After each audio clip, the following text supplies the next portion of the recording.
Hi, I'm Tweedy. I'm going to be doing most of this video as a voiceover, but I thought given the subject matter, it was quite important to show a real human face first. This is actually a human being making this video, and no AI would bother generating a face this ugly. In September 2025, I published a video titled The Rise and Fall of Wattney's Red Barrel, about the infamous but influential beer of the mid-20th century. I made that video with Dr. Stephen Parisian, a cultural historian from Oxford University, who had just published a book which had a chapter covering the topic. The video took the format of the two of us, real human beings, sat in a pub in a sort of interview/discussion where we went through the history. I really didn't want to look uninformed, so I had spent about a week beforehand doing my own research on Wattney's Red Barrel, and doubtless Stephen had put many long hours into researching his book, on top of a long and distinguished academic career in cultural and architectural history. I suppose what I'm trying to say there is that quite a lot of effort went into that video. I spent a long time reading old newspapers and old books, and I think I actually unearthed some novel research, which I hadn't seen published in other writing about the topic. I absolutely don't claim to be a professional documentary maker or presenter, and certainly there are things about that video that could have been improved on in terms of production quality or lighting or whatever, but all of that aside, I'm proud of the end result. I thought it was an intelligent and thoughtful discussion between two real people who had actual opinions on why the subject mattered. I also checked YouTube prior to making that video, and at the time, although there were some old adverts and of course clips of the famous Monty Python sketch, nobody else, as far as I could tell, had done a comprehensive documentary style video telling the story of the iconic brand. So it felt like a bit of a scoop.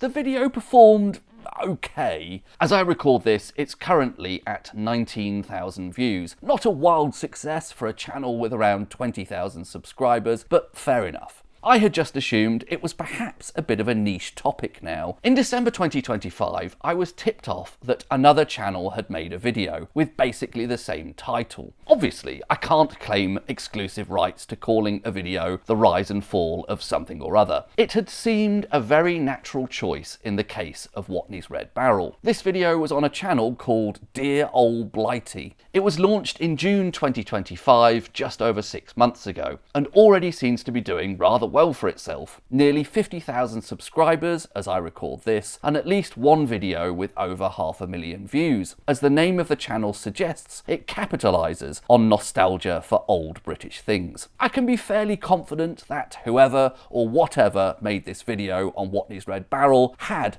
seen my video first, because there's a clip of my video in it. Not credited or acknowledged or even really shown with any meaningful context. In fact, excerpts from my video appear at least twice. Once near the start at about a minute and a half in, where I had taken a shot of some of the Wattney's memorabilia at the Mason's Arms in Teddington. Then again towards the end about 17 minutes in, where there's another couple of shots I'd taken of Wattney's knickknacks from the Mason's Arms, followed by, bizarrely, a few seconds of me and Stephen. Was that intentional? There's no Wattney's related paraphernalia on screen at that point. These clips are shown in black and white and without any sound, so I didn't get the usual notification of a copyright match that YouTube gives when someone else uses a clip of one of my videos. I'm not going to pursue a copyright claim here because I think this is within the scope of YouTube's fair use doctrine, but I do think it's poor form. The rest of the visuals for the video are largely made of a slideshow of stock images and archive clips, which I'm guessing the creator didn't seek permission to use either. It's not for me to say whether that's appropriate usage or not, but the point is the visuals are often not particularly relevant to the narration. It just seems like a fairly low effort slideshow of imagery and clips that are to do with Wattney's. Some of them are used more than once.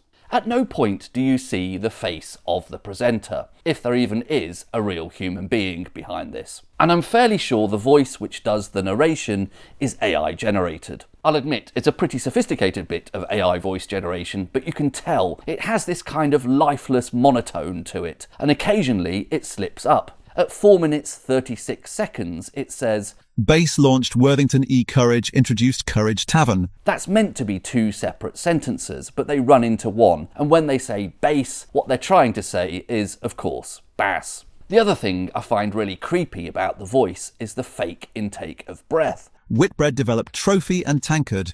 The entire industry was pivoting toward keg. If I'm doing a recording of my own voice for a voiceover, as I'm doing now, when I listen to it back during editing, I can hear those little intakes of breath as I pause between some words and sentences. I often cut them out actually, but here they've been intentionally machine generated and inserted to try and trick you into thinking you're listening to a real human.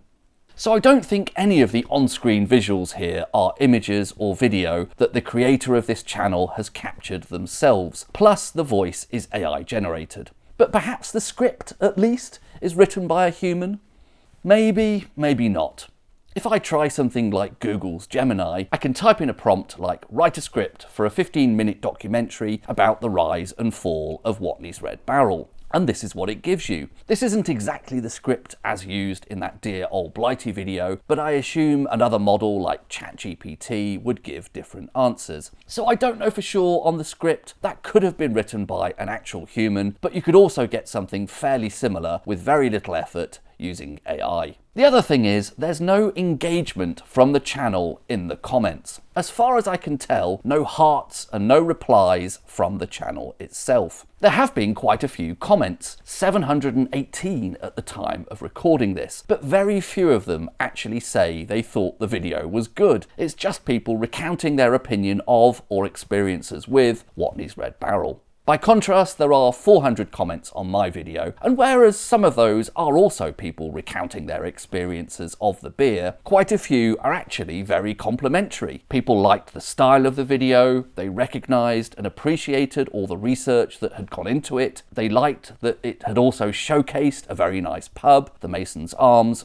and so on. And overall, albeit with a limited audience, I felt the video really struck a chord. The frustrating thing for me though is that the largely AI generated video, which almost certainly in part took the idea from my video, has been much more successful. As I record this, it's on 97,000 views, about 5 times as many as my video. Now you might argue that's partly because the Dear Old Blighty treatment is shorter, it's just under 19 minutes, whereas my video was admittedly quite a long one, at nearly 42 minutes. Or perhaps some of the potential audience just doesn't like me as a presenter, and the complete lack of any personality in the faceless AI-generated voice could actually be a plus compared to that. Or maybe you could argue the thumbnail was better on the Dear Old Blighty version with its AI-generated face, which is never explained in the video. Or perhaps the positioning on a channel which feeds off nostalgia gave it a better head start, rather than on my smaller channel about pub history. All of that said, as someone who makes YouTube videos as a full-time job, I hope you can appreciate this is more than a bit demoralising. I spent well over a week planning, researching, filming and editing my video on Wattney's Red Barrel, and had as a guest a much published expert on the area. Whereas that largely AI-generated video was probably churned out with just a few hours of handle cranking by someone who, presumably, isn't even particularly interested in the topic. And that one has been seen by far more people and would have made a lot more money.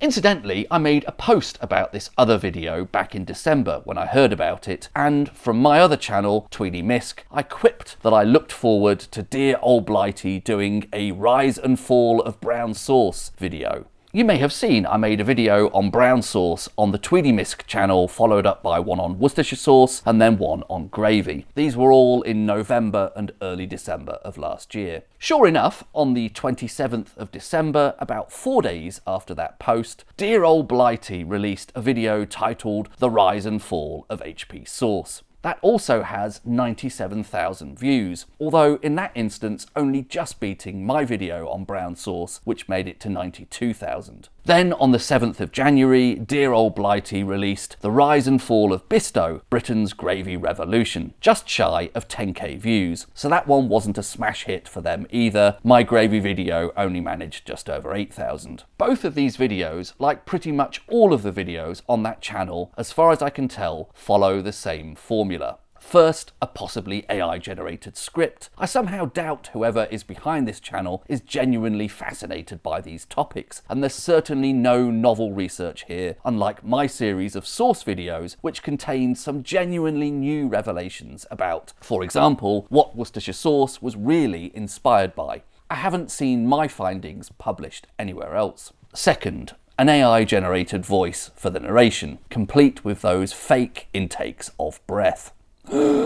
Third, for the visuals, a slideshow of stock footage with no original imagery whatsoever. I don't even mean all of this to be such a directed criticism at that one channel. What really frustrates me is that YouTube's algorithm seems to actively prioritise this kind of AI-generated content, which has no genuine creativity, over videos like the ones I make, where a real human has put a lot of hard work into making something novel and original. And that's likely to kill off the drive of people like me to keep doing this.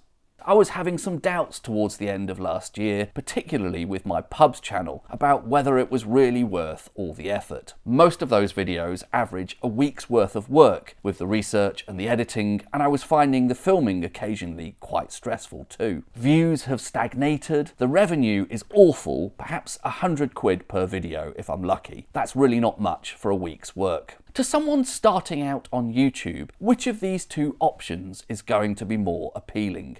Slave away at something for very little reward, as I do, or just churn out some AI-generated slop and earn a lot more with a lot less effort. AI is almost certainly going to do a better job at fine-tuning videos to manipulate YouTube's algorithm, which is of course some form of AI itself, albeit possibly much more basic, but still nonetheless maddeningly inscrutable to us humans. Maybe some people are happy with their AI slop. It's like that guy in The Matrix eating the simulated steak. He knows it's not real, but he doesn't care anymore.